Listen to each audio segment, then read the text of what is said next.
1,00,000 మంది శివభక్తులతో కలిసి మహారుద్రాక్ష పూజలో పాల్గొనండి. వెంటనే కాల్ చేసి మీ పేరును నమోదు చేసుకోండి. Welcome to our channel. నేను రమారావి. ఈ మధ్య చేసిన ఒక వీడియోలో ఒక ఆవిడ అడిగారంటే నేను చాలా ఎమోషనల్గా అయిపోతుంటాను అన్నిటికీ, దానికి ఏదైనా చెప్పండి అన్నారు. నేను కూడా ఎమోషనలేనండి. ఎమోషనల్గా అవటం చాలా సహజమైన లక్షణం. అంటే ఆడవాళ్ళకు కొంచెం ఎక్కువగా కూడా ఉంటుంది. వేటికి ఏడుస్తాం మనం జనరల్గా. ఏదో ఇంట్లో కష్టాలు పక్కకు పెట్టండి, అవి దుఃఖపూరితమైన విషయాలకి మరి ఏడవాల్సిన విషయాలకి ఏడవటం తప్పదు కదా. కానీ మనం సినిమాలు చూసేటప్పుడు, టీవీ సీరియల్స్ చూసేటప్పుడు, నేనైతే అప్పుడప్పుడు కథలు చెప్పేటప్పుడు కూడా, కొన్ని కథలు విన్నప్పుడు కూడా దుఃఖం వస్తుంటుంది, కళ్ళనీళ్ళు వస్తాయి కదా. అయితే ఈ కళ్ళనీళ్ళు రావటం అనేది పెద్ద సమస్య కాదు, కానీ పెద్ద సమస్య కూడా. ఎలాగో చూద్దామండి. పెద్ద సమస్య ఎందుకు కాదంటే మన లోపలి మెత్తదనాన్ని తెలియజేసినట్టు, అంతే కదా. మనం ఎంత సెన్సిటివో అవతల వాళ్ళకి అర్థమవుతుంది. బాగానే ఉంది, కానీ మన సెన్సిటివిటీతో పాటు మన వీక్నెస్ కూడా బయటపడుతుందండి. దాంతో వీళ్ళు వీక్, ఎప్పుడు ఏడుస్తారు, ఏడుపు కొట్టు వాళ్ళు, ఇలాంటి మాటలు వస్తాయి. అయితే చిన్నప్పుడే దీన్ని కొంచెం కంట్రోల్ చేయాలని అనిపిస్తుంది. చిన్నపిల్లలు కొంతమంది చాలా ఎక్కువగా ఏడుస్తారు, అన్నిటికీ చిన్న చిన్న వాటికి అంటే ఏడుస్తారు, అంటే ఏడుస్తారు. మనం పెద్దవాళ్ళు అయితే నెట్ మీద నీళ్ళకుండా పెట్టుకుని పుట్టింది పిల్ల అంటారు. చిన్నప్పుడు బాగానే ఉంటుంది, కానీ ఇంకా అలా ఏడ్చే గుణం, ప్రతిదానికి ఏడ్చి సాధించడం ఒక లక్షణం అయితే, చిన్న పొన్న వాటికి కూడా చిన్నబుచ్చుకుని కళ్ళనీళ్ళు పెట్టుకోవటం ఒక లక్షణం. అలా కాకుండా ప్రతిదానికి కదిలిపోయి, అంటే లోపల మనసు కదిలిపోయి ద్రవించి కరిగి నీరై ప్రవహించడం ఇంకో లక్షణం. అయితే మనసు కష్టపడ్డప్పుడు ఏడవటం సహజం, ఏదైనా దుఃఖపూరితమైన సిచ్యువేషన్లో ఏడవటం అది కూడా సహజమే. కానీ చీటికి మాటికి ప్రతిదానికి ఎమోషనల్గా ఫీల్ అవటం మాత్రం అంత మంచి లక్షణం కాదండి.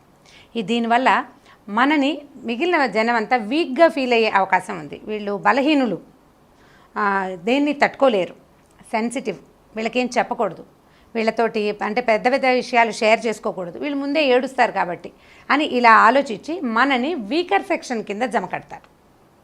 ఒకటి. రెండోది, కన్నీళ్ళు చాలా విలువైనవండి, వాటిని ఎప్పటికప్పుడు వాడేసేయకూడదు.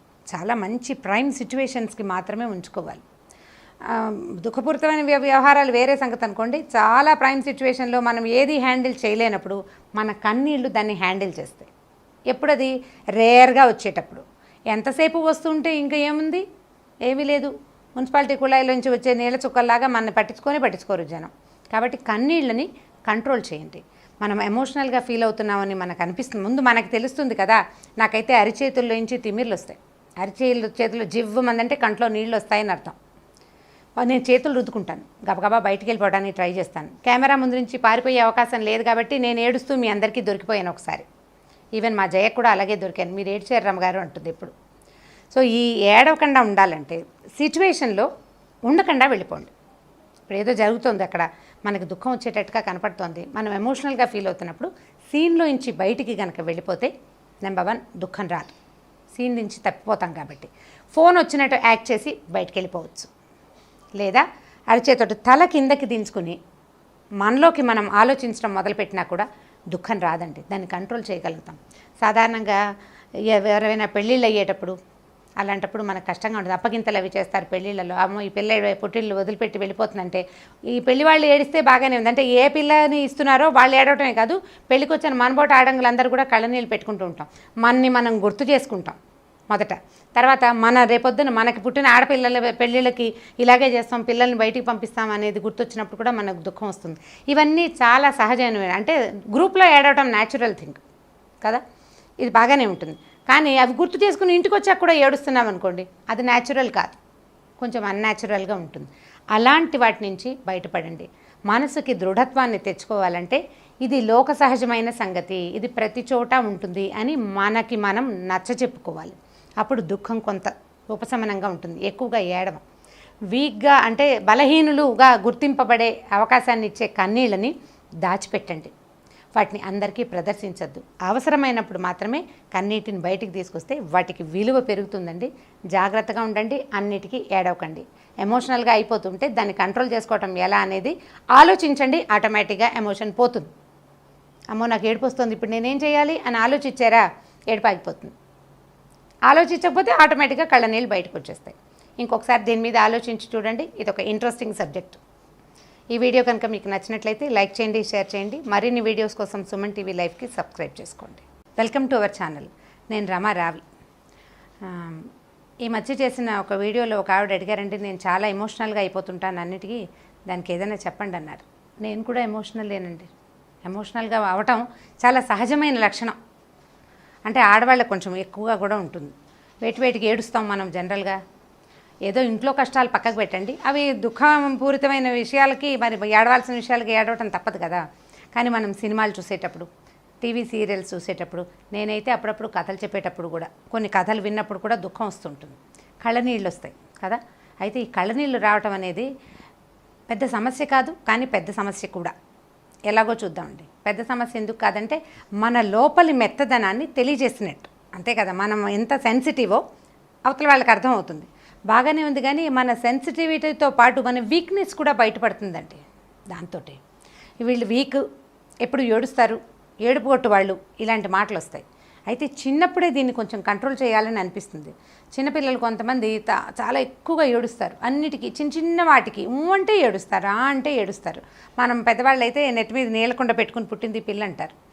చిన్నప్పుడు బాగానే ఉంటుంది, కానీ ఇంకా అలా ఏడ్చే గుణం, ప్రతిదానికి ఏడ్చి సాధించడం ఒక లక్షణం అయితే, చిన్న పొన్న వాటికి కూడా చిన్నబుచ్చుకుని కళ్ళనీళ్ళు పెట్టుకోవటం ఒక లక్షణం.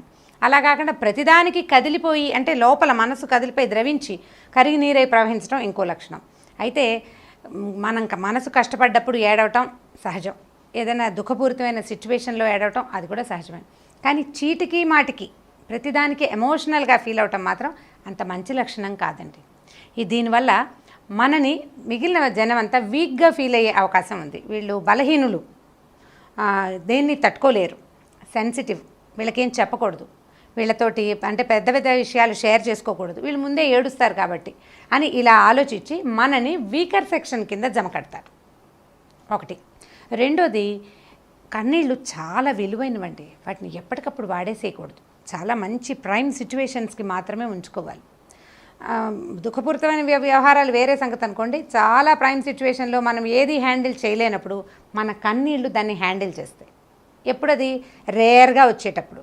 ఎంతసేపు వస్తుంటే ఇంకా ఏముంది, ఏమీ లేదు, మున్సిపాలిటీ కుళాయిలోంచి వచ్చే నీళ్ళ చుక్కల్లాగా మనల్ని పట్టించుకోరు జనం. కాబట్టి కన్నీళ్ళని కంట్రోల్ చేయండి. మనం ఎమోషనల్గా ఫీల్ అవుతున్నామని మనకు అనిపిస్తుంది, ముందు మనకు తెలుస్తుంది కదా. నాకైతే అరిచేతుల్లోంచి తిమ్మిర్లు వస్తాయి, చేతులు జివ్వమందంటే కంట్లో నీళ్ళు వస్తాయని అర్థం. నేను చేతులు రుద్దుకుంటాను, గబగబా బయటికి వెళ్ళిపోవడానికి ట్రై చేస్తాను. కెమెరా ముందు నుంచి పారిపోయే అవకాశం లేదు కాబట్టి నేను ఏడుస్తూ మీ అందరికీ దొరికిపోయాను ఒకసారి. ఈవెన్ మా జయ కూడా అలాగే దొరికాను, మీరు ఏడ్చారు రమ్మగారు అంటుంది ఎప్పుడు. సో ఈ ఏడవకుండా ఉండాలంటే సిచ్యువేషన్లో ఉండకుండా వెళ్ళిపోండి. ఇప్పుడు ఏదో జరుగుతుంది అక్కడ, మనకు దుఃఖం వచ్చేటట్టుగా కనపడుతోంది, మనం ఎమోషనల్గా ఫీల్ అవుతున్నప్పుడు సీన్లో నుంచి బయటికి కనుక వెళ్ళిపోతే నెంబర్ 1 దుఃఖం రాదు. సీన్ నుంచి తప్పిపోతాం కాబట్టి ఫోన్ వచ్చినట్టు యాక్ట్ చేసి బయటికి వెళ్ళిపోవచ్చు. లేదా అరిచేతోటి తల కిందకి దించుకుని మనలోకి మనం ఆలోచించడం మొదలుపెట్టినా కూడా దుఃఖం రాదండి, దాన్ని కంట్రోల్ చేయగలుగుతాం. సాధారణంగా ఎవరైనా పెళ్ళిళ్ళు అయ్యేటప్పుడు అలాంటప్పుడు మనకు కష్టంగా ఉంటుంది. అప్పగింతలు అవి చేస్తారు పెళ్ళిళ్ళలో. అమ్మో ఈ పిల్ల పుట్టిళ్ళు వదిలిపెట్టి వెళ్ళిపోతుందంటే, ఈ పెళ్లి వాళ్ళు ఏడిస్తే బాగానే ఉంది, అంటే ఏ పిల్లని ఇస్తున్నారో వాళ్ళు ఏడవటమే కాదు, పెళ్ళికి వచ్చిన మనబోట ఆడంగులందరూ కూడా కళ్ళనీళ్ళు పెట్టుకుంటూ ఉంటాం. మనని మనం గుర్తు చేసుకుంటాం మొదట. తర్వాత మన రేపొద్దున మనకి పుట్టిన ఆడపిల్లల పెళ్ళిళ్ళకి ఇలాగే చేస్తాం, పిల్లల్ని బయటికి పంపిస్తాం అనేది గుర్తొచ్చినప్పుడు కూడా మనకు దుఃఖం వస్తుంది. ఇవన్నీ చాలా సహజమైన, అంటే గ్రూప్లో ఏడవటం న్యాచురల్ థింగ్ కదా, ఇది బాగానే ఉంటుంది. కానీ అవి గుర్తు చేసుకుని ఇంటికి వచ్చాక కూడా ఏడుస్తున్నాం అనుకోండి, అది న్యాచురల్ కాదు, కొంచెం అన్యాచురల్గా ఉంటుంది. అలాంటి వాటి నుంచి బయటపడండి.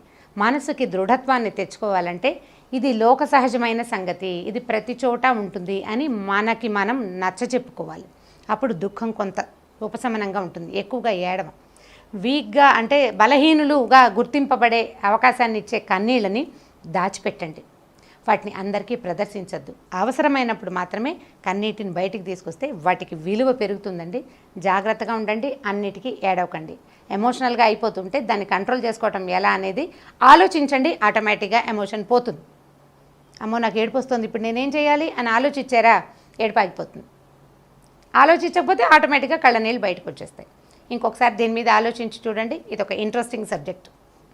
ఈ వీడియో కనుక మీకు నచ్చినట్లయితే లైక్ చేయండి, షేర్ చేయండి. మరిన్ని వీడియోస్ కోసం సుమన్ టీవీ లైవ్కి సబ్స్క్రైబ్ చేసుకోండి.